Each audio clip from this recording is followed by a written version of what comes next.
morning, good afternoon, good evening, whatever may be the case. Again, my name is Cecil Young. I've been coming to you here for the last 3 years trying to highlight my civil rights being violated by these state and city officials. And believe me when I tell you, it's a shame and a disgrace that labor board commissioners, state officials could be involved in this kind of cover up, this kind of civil rights violations.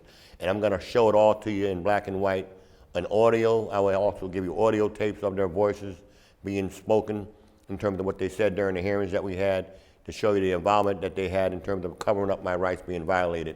So I'm going to bring all this stuff to you, and I hope to God that you will look at this information and help me get some kind of justice in terms of those of them that can violate my civil rights. All right, I'm going to start it off with exhibit number 1, which is the termination letter, allegedly terminating me for allegedly not coming to work. Now, my show director, would you reflect on that? Yes, the letter is from the City of Bridgeport Department of Health and Social Services, dated March 20th, 2006, addressed to you. The letter's not clear. All right. You were advised via a letter from Labor Relations dated 3/10/06 that you must return to work immediately or you will be deemed to have voluntarily resigned your position as a security guard with the City of Bridgeport. As of Friday, March 17, 2006, you have not returned to work. There is no valid reason for your absence, therefore your absence is considered unauthorized and your employment with the city is hereby terminated effective immediately.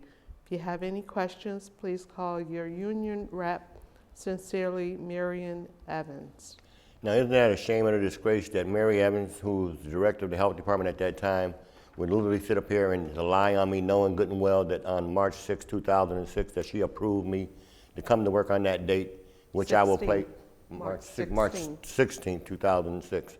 Okay, I have evidence of that on audio, which I will be playing for you. Maybe not today, if not, I will be playing for you the following week. But if you look at last week's show, you will hear her on the audio tape saying and acknowledging the fact that she was accepting me back to work on that date in question.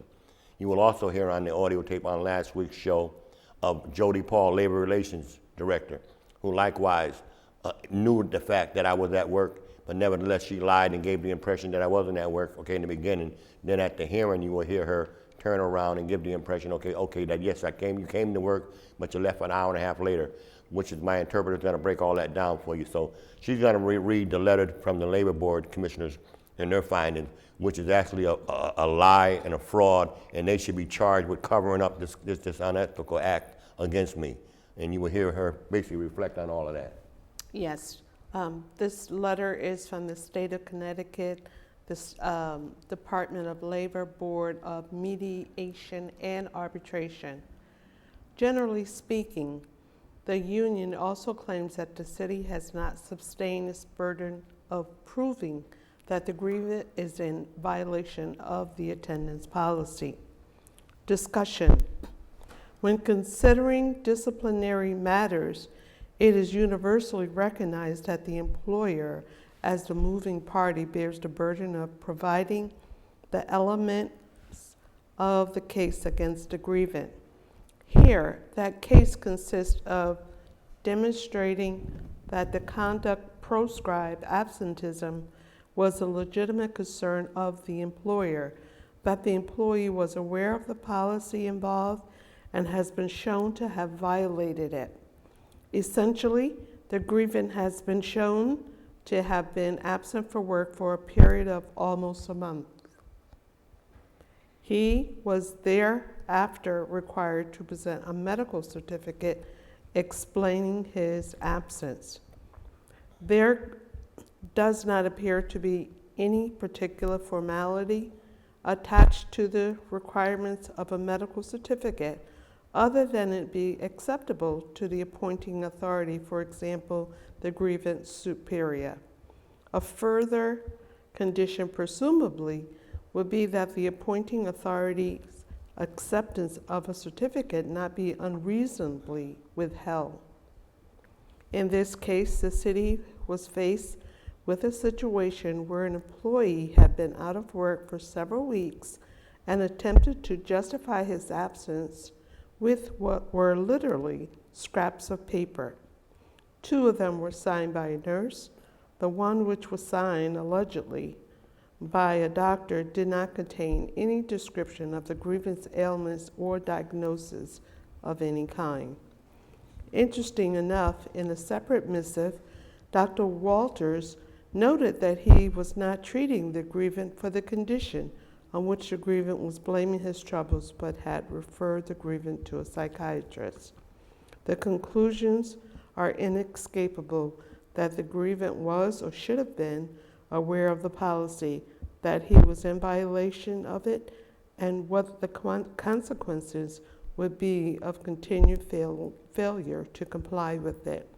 We further note that the allegation of, quote, hostile work environment, unquote, are not borne out by credible evidence presented, and in this case, the award, the grievance is denied. Now, isn't this a shame and a disgrace that you just heard her just indicate that my doctor's notes were literally strips of paper? Do you call these strips of paper? These are literally Dr. Walters' documentations indicating to me that he was requesting me have a medical leave request to be out of work. Now here's 1, 2, 3, 4 doctor's notes, okay, from the same doctor, Albert Walters. In the past, there had never been a problem in the past. In 2005, all right, you see Dr. Walters' signature here, unelegible, that he called unelegible in 2005. The city accepted that doctor's note in my medical leave because of an injury I occurred in 2005, passing out flyers for the health department. Okay, they honored Dr. Walters' signature as a loop. Here it is, 2006, according to the State Labor Board Commissioner, Murphy, he's saying that the loop is unelegible. Okay, now how dare he say this is not his signature when in 2005 they accepted the same loop in 2005. Now that couldn't have been Dr. Evans' opinion of that doctor's note, and it definitely couldn't have been Jody Paul's opinion. It wasn't Jody Paul's opinion calling these strips of paper. That was apparently Albert Walters' statement saying that these were literally strips of paper. Then for him to say that my doctor was never treating me for the problem that I allegedly so-called have, will you reflect on the Dr. Walters' response? He said that Dr. Walters was never treating me for what I was claiming I was being treated for, which was an outright lie and a disgrace and a shame. And that is why I hope to God that the feds come into this matter and do what they got to do to clear up this injustice that's been allowed to go on in the state of Connecticut against people like me. Because dear go to grace of God could be you next. So let's stop it. Will you please reflect on that letter? Oh, yes. Dr. Walters. I don't have that particular document. However, that It basically said that Dr. Walters had been treating me for several years, okay, and he had now referred me to Dr. Wainick, who was a clinical psychiatrist. This is what the letter said, and it shows the same loop. And it's dated after the fact on April. Yeah, okay, well, whatever it was, the bottom line is that here's the same loop that was used in 2005, okay, by Dr. Albert Walters. Here it clearly shows that Dr. Walters had been treating me, okay, for this matter for a number of years, as well as other matters as well, and he's decided after a while that he needed to refer me to a clinical psychiatrist, which he did, which is to refer me to Dr. Wainick, okay, which he did do. And it troubled me that the city of Bridgeport knew good and well that that was the case. And to have Dr. Evans' secretary, all right, sign a note indicating on March 16, 2006 that I was at work. This is Ether, Dr. Evans' assistant, who signed me in on that date, indicating that I would be leaving at 10:30 because I was planning on getting married, okay? All right? So I did get married on that day at 12 o'clock. It also troubles me because here it is a time card showing that I was at work, okay, on March 16, 2006, okay? And that's why I say it's a shame and a disgrace that these labor board commissioners can get up here and lie on someone like myself who's been with the city for 27 and a half years, never had a problem with my attendance, never had a problem with my job, and to totally disregard all of what I've done for the city for those many years. I say shame on them to not want to honor that, okay? And I say to you, okay, it also troubles me is because you got over here I got evidence showing that I had asked for, here's another letter showing that Dr. Walter, Jody Paul, denied my medical relief request. Could you reflect on that letter there? Yes, the letter is dated March 10th, 2006. Dear Mr. Young, A copy of your doctor's note was received today in this office. However, this documentation is still not acceptable as it does not provide a diagnosis/reason for your absence. Therefore, your absence is considered an unauthorized absence. In accordance with the city attendance policy, upon an unauthorized absence of 3 or more consecutive days, the employee will be deemed to have resigned from employment. You must return to work immediately, or you would be deemed to have voluntarily resigned your position as a security guard with the city of Bridgeport. If you have any questions, please call your union representative, and it's signed Jody L. Hall. Now, isn't that amazing? Now, the next one is from Janet Finch, who is the Labor Relations Director. Again, doctor's note request for I was being treated for extreme anxiety. How can you say extreme anxiety is not enough justification to have someone out under medical leave? That is a private, personal matter that should not have had to be disclosed publicly, okay? But I had to tell them personally what I was being treated for in order for them to honor that, and they still didn't honor that. And that's why I said it's a shame and a disgrace that the Labor Board Commissioner, Albert Murphy, would lie on me like he did. And for Gerald Wayner and them to lie this to go on, knowing good and well they have overwhelming evidence showing that I was at work, that there's proof showing that. Why would you sit there and cover up for these people like that? Shame on them. Okay, you Janet? Yes, I just want to point out. Janet Finch's letter. Yes. Okay. I just want to point out on the Jody Paul letter dated the 10th that this document was not received into the home until 3:15. The letter is dated March 10th, but it has a postmark stamp on the envelope of 3/14. So it was not mailed until the 14th. It was received into your home on the 15th, and you went to work on the 16th. So again, from Labor Relations and A cover-up. Benefit Administration, March 17, 2006. Dear Mr. Young, our office is in receipt of your application for family and medical leave. Based upon the reason for leave that you provided, your request has been denied. Your reason for leave does not meet the requirements of a serious health condition or any other reason for leave as defined under the Family and Medical Leave Act. If you have any questions regarding this decision, please contact the Office of Labor Relations, Janet Finch. Shame, shame, shame. Isn't it a disgrace and a shame that they would literally sit up here and lie on somebody like myself and get away with that? And I'm saying I'm not going to let them get away with that, and that is why I made a copy of a transcript of a recording, because I recorded the meetings that we had with the Labor Board Commission. It was Gerald Wayner, Mike Cohad, my wife, Patricia Nichols at the time, became Patricia Young, Mike Cohad, Gerald Wayner, and Yes, and and an unknown commissioner. some unknown commissioner who we haven't gotten information on him yet as to what his role was in terms of that. But here's what was recorded at the meeting that I had, unbeknown to them. I had a recorder going on at that same time because I knew that they did this to me before on another matter, so I recorded the session. So would you reflect on this first exhibit? Okay, so the recording was played on your last session Right. with Soundview, and it goes as follows. Jody Paul started speaking. I'm not being facetious, but in terms of that day, you never said, I'm coming back to work that day. He came in for an hour and a half. He left that day knowing your work hours were 9 to 12. And just a note, but I thought I didn't return to work. And your comment is Cecil, for 3 hours. And Jody, with the fact that he had been out for a long time. Unknown commissioner, yes, but he didn't get terminated for that. The letter dated March 20th, 2006, said if he wasn't back by the date, you are deemed to have voluntarily resigned, which he did comply.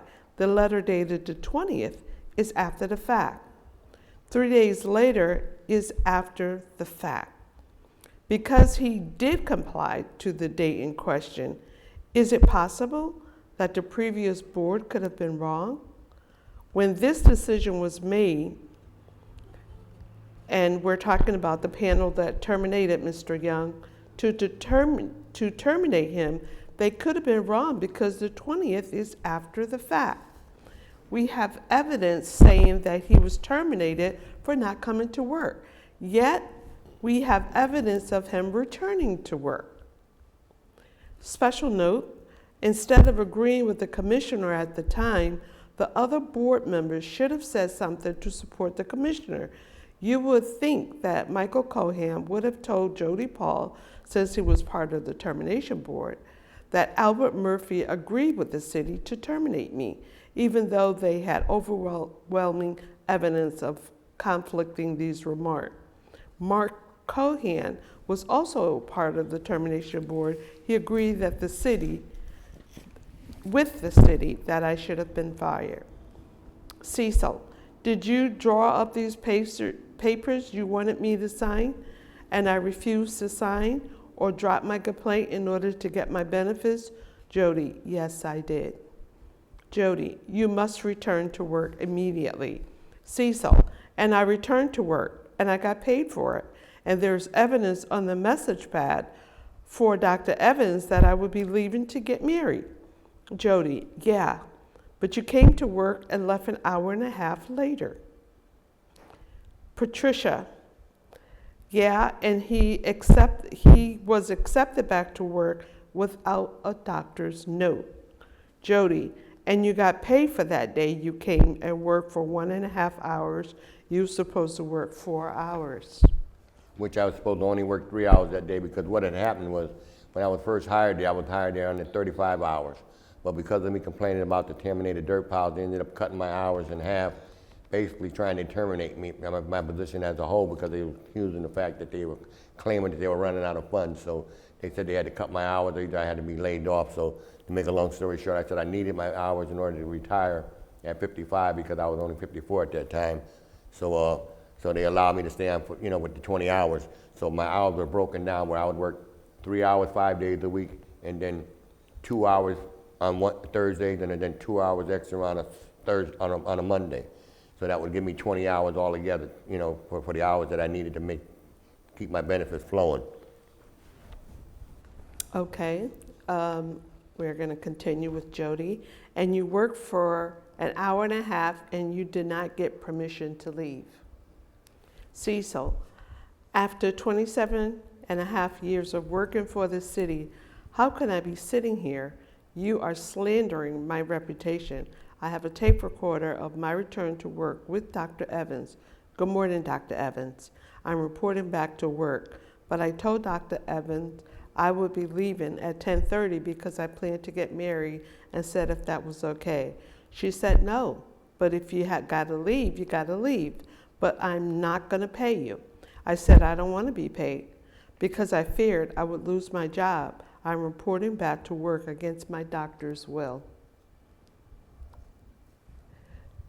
Chairman Wayner said you were not terminated. Cecil, I was terminated for not coming to work, addressing other commissioner at the time. Did you hear Mr. Murphy say that I voluntarily resigned? Michael Cohan, the letter said you would have been deemed to voluntarily resign. March 20th, 2006 letter was solely on his action for not showing up.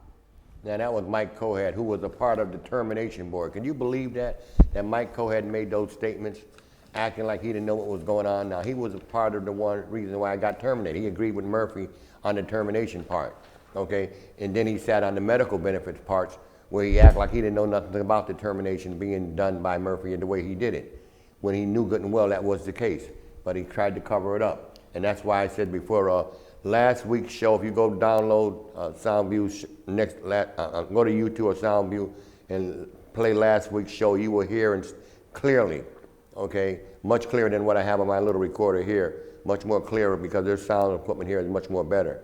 You will hear her, Dr. Evans and Jody Paul, confirm the fact that I was at work on the day in question. Okay, and that's what troubled me, is that for the labor board to cover up this matter, knowing good and well that there's overwhelming evidence that I did come to work. That is why when you look at what Assistant Attorney General Mitchell did when he drew up the complaint and referred it to the state auditors, you see here the state auditors did their report and they referred it back to the Attorney General's office at that time, who was Attorney General Blumenthal. And it troubles me because, again, I accused them of committing fraud.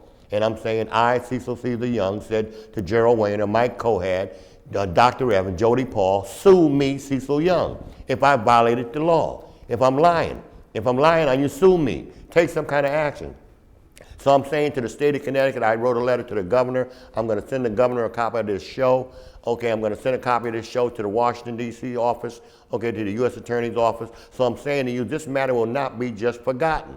I lost my wife behind this. My family been broke up behind this, okay? I've suffered for 19 years. I've been being treated by Dr. Waynick for depression, for extreme anxiety, and all other types of disorder. Look at my eyes. I got bags under my eyes. I haven't slept in so long, I don't even know how to sleep. I got to take Xanax every night to try to even put me to sleep. Look at my eyes. Why? Because of what they did to me. And I'm saying to you, I'm not going to let them get away with what they did to me. All right, because if they did it to me and can get away with it, they'll do it to you next. So I'm pleading with anyone who sees this show, please help me respond to the public, to let the public know that what they did to me was wrong. I have overwhelming evidence proving that. The state auditor's report will show you, okay, that was I saying the truth or was I lying? The time card will show you that I was at work. I showed you that evidence. Now what I'm going to do is I'm going to play the tape recording of the same situation that we just showed you here about Dr. Evans and Jody Paul in the commissioner's meeting. And you can get as much as you can from this, but it's not as clear as I want it to be.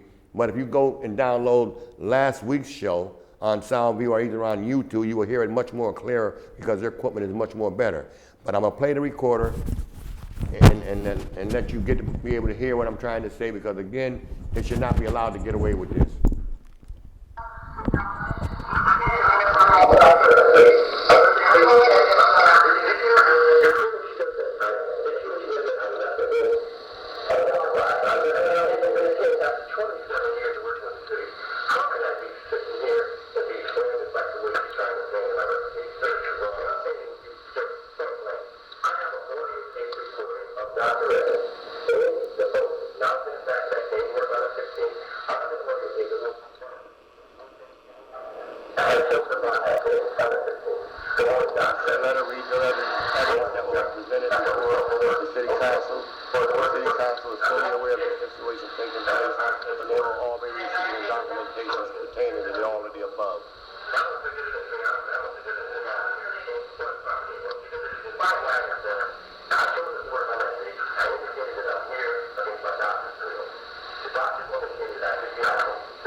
Now in a few minutes, I'm gonna let you hear Dr. Evans indicate to me that she's making me sick, that I'm going home, saying she's making me sick, and she will get a big laugh out of that in a moment or two. I'll give you that moment.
All right, so you pretty well heard that. That was Dr. Evans speaking, confirming the fact that I was at work. You heard Jody Paul likewise confirming the fact that I was at work. And that's the reason why I wanted to point out these points to you. And in America, people should not be violated. Their rights should not be violated. American citizens' rights should not be violated the way that they have violated mine. And I hope that someone will do something about this in the near future. Connecticut Post, please do something. WICC, Channel 12, do something. And people around the world, if you can't hear this show, do something to help me get this message out about this corrupt officials. Thank you much for listening to the show. Stay tuned for next week.